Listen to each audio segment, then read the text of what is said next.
everyone, welcome back to another video of this channel। आज की video में हम डिस्कस करने वाले हैं CSIR नेट फरवरी 2022 के पेपर को और आज की जो हमारी सेक्शन होगी वो होगी इंटीग्रल इक्वेशन। तो चलिए स्टार्ट करते हैं आज की वीडियो को।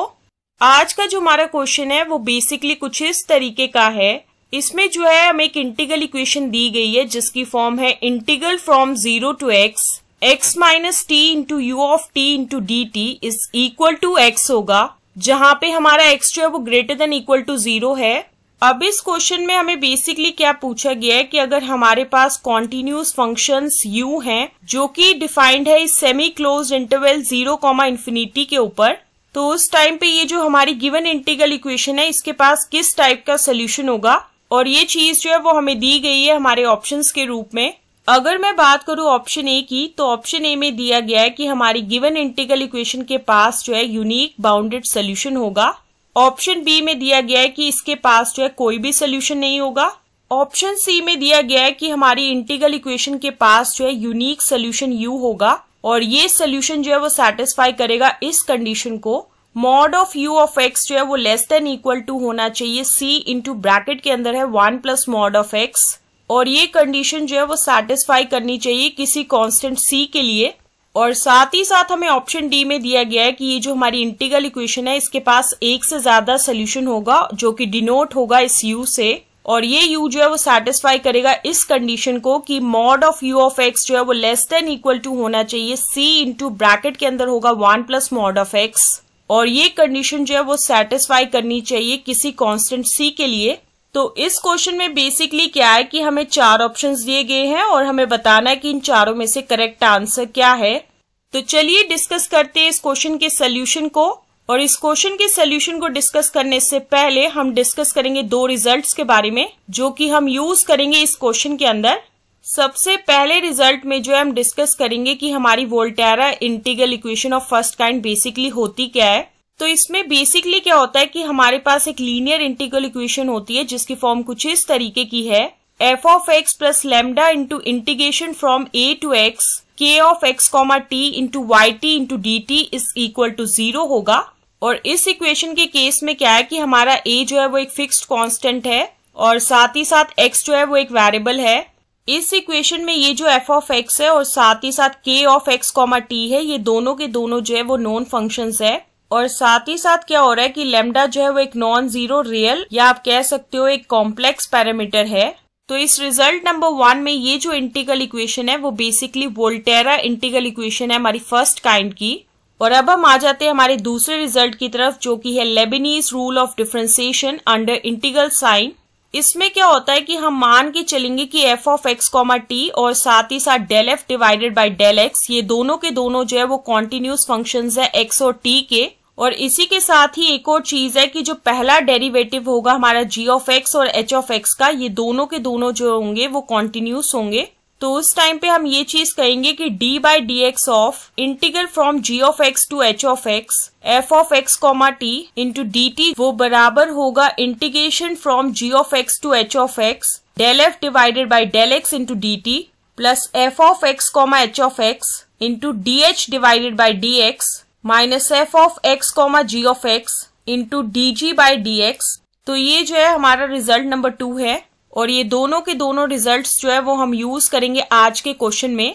और अब हम आ जाते हैं आज के क्वेश्चन की तरफ। और जैसा कि मैंने आपको बताया कि इस क्वेश्चन में जो है हमें एक इंटीग्रल इक्वेशन दी गई है जो कि कुछ इस तरीके की है और ये इंटीग्रल इक्वेशन जो है वो बेसिकली हमारी वोल्टेरा इंटीग्रल इक्वेशन है फर्स्ट काइंड की। अब हम इसमें आगे ये चीज करेंगे कि हम इस इक्वेशन को जो है वो डिफरेंशिएट करेंगे दोनों तरफ विद रिस्पेक्ट टू x ताकि हमें मिल सके d by D X of integration from 0 to x minus T into U of T into D T is equal to 1 होगा। और जैसा कि मैंने आपको पहले भी बताया था कि इस क्वेश्चन में जो हम यूज करेंगे लेबनीज रूल को, और वो भी हम यूज करने वाले हैं इस इक्वेशन की लेफ्ट हैंड साइड की तरफ ताकि ये इक्वेशन जो है वो कुछ इस तरीके की बन जाए, integration from 0 to x del by del x of x minus T into U of T into D T plus x minus X into U of x into D by D X of x minus x minus 0 into U of 0 into D by D X of 0 is equal to 1 होगा। इस equation में हम further ये चीज करेंगे कि हम इस इक्वेशन की लेफ्ट हैंड साइड को फर्दर सिंप्लीफाई करेंगे।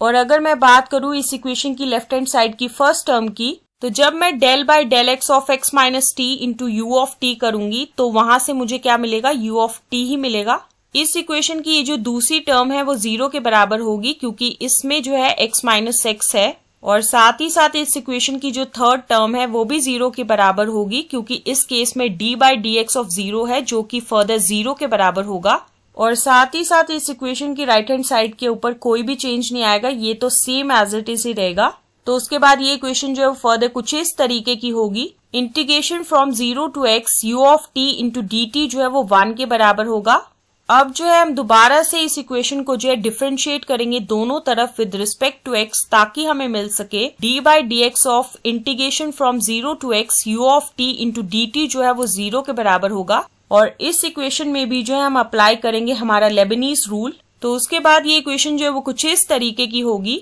Integration from 0 to x del by del X of u of t into D T plus u of x into d by D X of x minus u of 0 into d by D X of 0 is equal to 0 होगा। इस equation की जो left hand side है उसमें further simplification होगी, लेकिन इस equation की जो राइट हैंड साइड है वो तो सेम एज इट इज ही रहेगी। और अगर मैं बात करूंगी इस इक्वेशन की लेफ्ट हैंड साइड की फर्स्ट टर्म की, तो ये तो है 0 के बराबर होगी क्योंकि जब हम del by del X of u of t करेंगे तो वो जो है 0 के बराबर होगा। इसकी ये जो दूसरी टर्म होगी वो u ऑफ x के बराबर होगी क्योंकि जैसा कि हम जानते हैं कि d by D X of x जो है वो 1 के बराबर होता है और ये 1 जो है वो मल्टीप्लाई होगा इस u ऑफ x से ताकि हमें मिल सके u ऑफ x। और साथ ही साथ जो इसकी तीसरी टर्म है ये जो है वो बेसिकली 0 के बराबर होगी क्योंकि जैसा कि हम जानते हैं कि d by D X of 0 जो है वो 0 के बराबर होता है। सो ऑन दी होल ये इक्वेशन जो है वो कुछ इस तरीके की होगी कि u ऑफ x जो है वो बेसिकली हमारा 0 के बराबर होगा।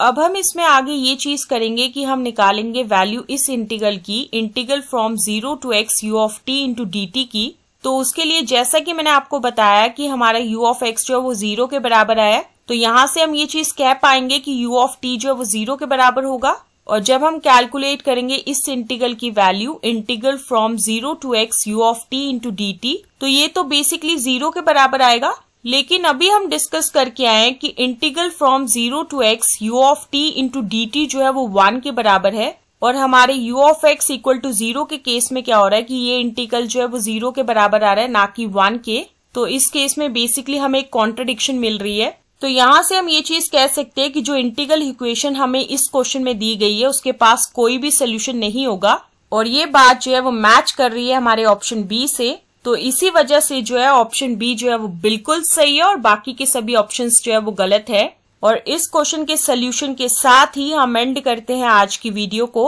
और मिलेंगे नेक्स्ट वीडियो में नए क्वेश्चन के साथ। So stay tuned for the next video.